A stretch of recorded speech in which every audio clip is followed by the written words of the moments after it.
ఇరుకు సందులు ఇరుకు కొంపలు పట్నంలో కామన్ పబ్లిక్ తిప్పలే వేరుల్లా చుట్టాలత్తే పండుకునేతందుకు జాగ కూడా ఉండదు. ఇక బండ్ల పార్కింగ్ అంటారా, ఇంటి ముంగట తువ్వే గతి. అట్లా చేయంగానే కదా దొంగలకు దొంగతనం అలకగా అవుతుంది. అనంతపురంలో కూడా గదే కథ. చూడుండ్రి పట్నం పోలీసులకే ఎట్లా సవాల్ ఇస్తుండో ఈ దొంగోడు. భయం లేని కోడి బాజాట్ల గుడ్డు పెట్టిందట. ఈ దొంగోని తెలివితేటలు చూడుండ్రుల్లా. పోలీసోళ్ళంటే జర్రన్న భయం ఉన్నదా ఈ బట్టవాజిగానికి? మీదికెళ్లి సీసీ కెమెరా లైవ్ సినిమా తీస్తున్నా కూడా కేరి ఎత్తలేడు కదా.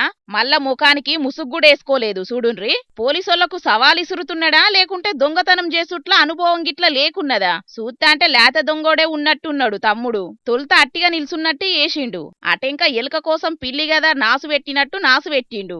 ఎవలన్నా అత్తన్రా అని ఆ వంక ఈ వంక చూసిండు. గంతే స్కూటీ హ్యాండిల్ లాకేసిండటాలకు ఇగురం కొద్దీ దాని మెడలు ఇరిసిండు. చాల్ చేసి జాల్ లేకుంటా పోయిండు. అనంతపురం పట్నం శివారులున్న కళ్యాణదుర్గం రోడ్డు కాడనట గిది. ఈ నడుమ ఇంటి ముంగట పెట్టిన బండ్లను కమాయించుడు బగ్గ వెరిగిందట పట్నంలా. ఇక ఈడెవడో గాని పోలీసులకు సవాల్ ఇసిరిండు. గీ తీరుగా సీసీ కెమెరా ముగ్గట్నే స్కూటీ దొంగతనం చేసి శ్రీనివాసులు అనేటాయనదట గాబండి. తెల్లారి ముచ్చట తెలిసి పోలీసుల్లో కంప్లైంట్ చేసిండు. సీసీ కెమెరాల దొంగోని సినిమా మొత్తం చూసి వాణ్ణి పట్టుకునే పనిలున్నారట ఇప్పుడు పోలీసోళ్ళు. ఏమైనా దమ్ముంట పట్టుకోన్రి అనంతపురం పోలీసోళ్ళు అన్నట్టే ఉన్నది గీ దొంగతనం. మరి పోలీసోళ్ళు ఈ సవాల్ను ఎట్లా ఫినిష్ చేస్తారో గాని ఈ నడుమ పట్నంలోనైతే పొట్టు పొట్టు జరుగుతున్నాయటనుల్లా దొంగతనాలు. మొన్న 3వ పట్టణ పోలీస్ స్టేషన్ పరిధిలుండే ధర్మయ్య అనేటాయన బండి కూడా పోయిందట.